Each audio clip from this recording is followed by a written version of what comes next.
La première inondation date de quelle année? 2015 en ce qui nous concerne. On a acheté la maison en 2012 et par rapport au fameux PPRI, la culture du risque, le beau discours du maire, oui, alors il faut rester humble face aux éléments. Sauf que avant d'effectuer l'achat de la maison, je me suis déplacée au cadastre et j'ai demandé à voir le plan de la rue, de la maison. À aucun moment il nous a dit que la zone était inondable. D'accord. En quelle année vous l'avez acheté? En 2012. En 2012. Or, il y avait déjà eu des inondations voilà, préalables. on ne le savait pas. En fait, en 2009, il y avait déjà une pétition qui courait. Donc la mairie était déjà Au courant. Et ils vous ont pas prévenu que ça a été... D'accord. Et là, la dernière fois qu'on a eu... Donc M. Fried a organisé une réunion pour les sinistrés de la rue. J'ai eu la chance d'être invitée. M. Lisnard était là. Et il nous a répété que désormais, il fallait vivre avec la culture du risque. Si on m'avait donné les moyens, en 2012, de vivre avec la culture du risque. Si on m'avait dit, voilà madame, votre bien est situé dans une zone inondable, j'aurais pris mes billes et j'aurais été chercher ailleurs. Bien sûr. Or, au niveau du service de la mairie, on ne m'a jamais averti. Et la même chose pour les voisins. Ils ont acheté 3 mois avant nous. Elle a effectué la même démarche. À aucun moment, les services Municipaux vous ont prévenu, ni au cadastre. Donc, première page. Monsieur Ferry. Oui, mais non, en attendant, ça change parce qu'on a exigé qu'il le change. La première lecture.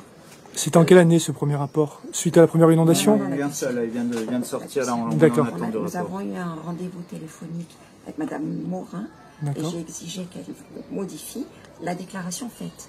Parce que la déclaration stipulait que mon mari, après témoignage des voisins, était au courant que la rue était inondable. Or, à aucun moment, nous avons été avertis. Et ça, je ne pouvais pas signer ce document. Il était hors de question. C'était un brouillon, voilà. C'était un brouillon, mais effectivement, bon, nous, on n'était pas... Objectivement, on n'a pas su avant qu'il y avait un tel risque. Maison, on n'aurait pas mis nos pieds là-dedans. Bien sûr.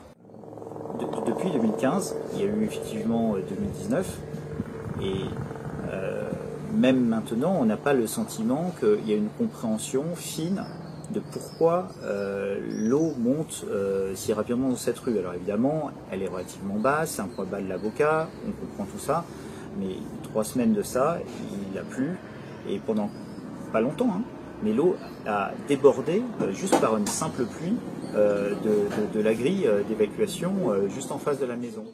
Là aujourd'hui où il y a une difficulté, c'est que nous on souhaitait simplement mettre à 90 parce que les technologies qui nous sont proposées c'est des lattes de 30, donc ça fait 3 lattes de 30, d'aligner tout à 90, on a déjà eu 81, et aujourd'hui on nous dit il y a un dogme à 80. Il n'y a aucun texte officiel. Voilà, c'est pas quelque chose qui est national. Hier, on a reçu les professionnels, on a posé Batardo, et ils nous disent, donc, ils viennent du Finistère, hein, en Bretagne. Ils travaillent pour des centrales nucléaires, et ils sont descendus au Carlton, au Majestic, et là, ils vont travailler au musée de Menton. Il n'y a aucun texte officiel qui impose les 80 cm. Donc, on demande juste les 10 cm pour faire la différence, pour protéger la maison. Et quel est le retour là-dessus? On ne sait pas qui bloque, c'est-à-dire on n'arrive pas à comprendre à quel niveau ça bloque. On nous dit que c'est au niveau d'une administration, on ne sait pas si c'est au niveau de la préfecture, on ne sait pas si c'est au niveau PPRI où ils veulent mettre 80 mais il n'est pas encore sorti, ils veulent que tout soit réaligné à ce prochain PPRI. Donc aujourd'hui on est dans une certaine opacité et on ne sait pas vers qui se retourner. Sur les réunions, toutes les réunions qui ont eu lieu, justement, pour expliquer un petit peu, etc. Qu'est-ce que vous en retirez? Quel est votre sentiment à chaque fois en sortant de ces réunions? Parce que à chaque fois, il y avait des institutionnels, des responsables de la mairie, des directeurs de cabinet qui étaient présents. Donc, notamment celle que j'ai vécue chez M. Freddy. Alors, M. Lisnard se vantait d'avoir démoli, suite aux inondations de 2015, des logements autour de la Frayère. Et la question que je lui ai posée, c'est, a posteriori, vous avez démoli. Moi, ce que je ne comprends pas, c'est pourquoi est-ce que vous n'avez pas anticipé, pourquoi est-ce que vous avez accordé des permis de construire dans le lit de la rivière? Et là, il n'a pas su me répondre. Pourquoi est-ce que vous accordez un permis de construire dans le lit de la rivière avec tous les ingénieurs que vous avez? Personne n'a su me répondre. Là, maintenant, les nouveaux problèmes par rapport aux réunions. Alors, les craintes du maire aujourd'hui, c'est un coup de mer, un tsunami. Expliquez-moi, pourquoi est-ce que vous avez le projet de construire un hôtel à côté de Thalès, avec le risque de... C'est-à-dire qu'il y a des annonces qui sont faites qui vont à l'encontre en fait, du bon sens assez souvent, quoi. C'est ça. Donc moi, j'essaie de comprendre. Bien sûr. Sur les autres choses de la réunion qui m'a interloqué, alors il y a 2 choses. La première chose, c'est que j'ai vu que vous n'avez pas compris dans cette rue exactement, finalement le sens de l'eau. On a eu des questions vraiment simples et qui montraient qu'il n'y avait pas une compréhension dans cette rue-là. Je suis d'accord qu'il y a un problème d'ensemble qui est beaucoup plus complexe, mais dans cette rue-là, il n'y avait pas une réelle compréhension de l'état de cette rue. Alors, elle est peut-être pas prioritaire au vu d'autres parties où il y avait des choses encore plus graves, et ça on peut le comprendre. Simplement, ce qu'on souhaite, c'est qu'ils comprennent bien ce qui a comme souci pour qu'ils puissent venir avec des réponses. Aujourd'hui, on n'a pas cette information, on n'a pas le sentiment que ça a été bien compris, et surtout, on n'a pas de réponse. Donc, on ne sait pas ce qui va arriver. On leur fait des propositions de rachat. Ils ont systématiquement des propositions de rachat de leur maison. Est-ce que vous avez un sentiment d'un risque, d'une volonté de spéculation sur cette rue, finalement? Alors, moi, j'ai pas eu de proposition de rachat. Je sais pas, mais c'est vrai que on comprend. Aujourd'hui, c'est un peu tôt pour le dire, mais quand même, on aimerait bien que sur un problème comme ça, Cannes se positionne. C'est une petite rue, c'est un problème. Pardon, donc, ouais.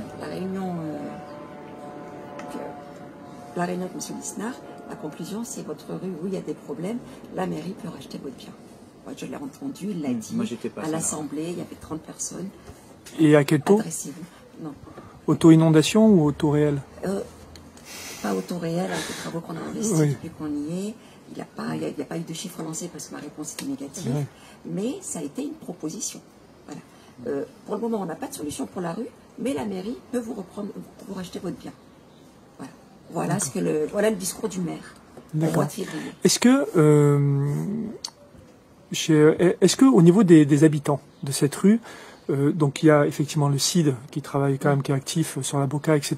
Est-ce que vous avez envisagé, alors c'est peut-être oui ou non, hein, mais est-ce que vous avez envisagé entre citoyens de vous monter en collectif pour justement, parce que à un moment donné, d'intenter, parce que pour toutes ces histoires-là, pour que ça se débloque à un moment ou à un autre, malheureusement, ça demande une action judiciaire. Est-ce que vous avez déjà, vous, peut-être d'autres, évoqué cette idée de créer un collectif et d'intenter une action judiciaire s'il n'y a pas de solution? Jusqu'à présent, on n'y a pas pensé, mais à chaque fois que je parle avec des amis, je leur explique ce que je vis, ils me disent, mais tu aurais dû porter plainte.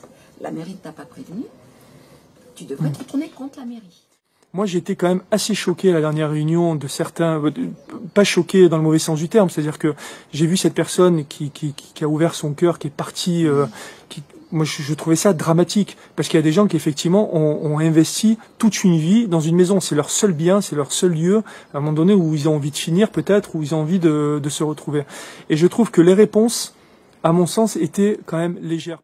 Donc on ne va pas tout abandonner pour ça, il y a une réponse, il faut juste qu'on la trouve. C'est tout simple. Et il y a un peu de volonté, on trouve la réponse, mais simplement, peut-être que la réponse existe, simplement, nous, on n'est pas au courant. Pardon, si je veux les installer, c'est juste pour éviter que l'assurance d'être raquée des listes. Parce que la voisine, après les inondations de 2015, donc l'assurance a pris en charge les travaux chez elle, et à la fin, ils ont pas reconduit le contrat. Ça, c'est intéressant, ça. Ah ouais, non, ils avaient estimé que la famille revenait trop cher. Elle a dû démarcher auprès de 10 assureurs. Il y a quand même une obligation d'être assuré. Sauf que l'assureur n'est pas obligé de nous prendre. Est-ce qu'il y a eu un accompagnement là-dessus? Je crois pas. Mais allez la voir. Encore qu'on nous simplifie la vie, qu'on nous dise si ça bloque, qui bloque. Et que voilà, les dossiers, on ne sait pas quand est-ce qu'ils vont être faits, quand est-ce qu'il y a les commissions. Donc on a besoin d'être soit un peu plus. Donc vous avez besoin d'avoir en fait plus d'informations, transparence, plus de souplesse dans l'information, plus de circulation en fait de l'information tout court. Parce que ça donne beaucoup de travail en plus de tout ce qu'on a à faire. Tout ce que vous devez faire, voilà, bien sûr. Il faut réparer la maison, se battre contre tous ces trucs-là, plus faire ça. Voilà. Donc ça c'est une aide qu'on demanderait. Je veux dire simplement de mettre ça en place de façon plus.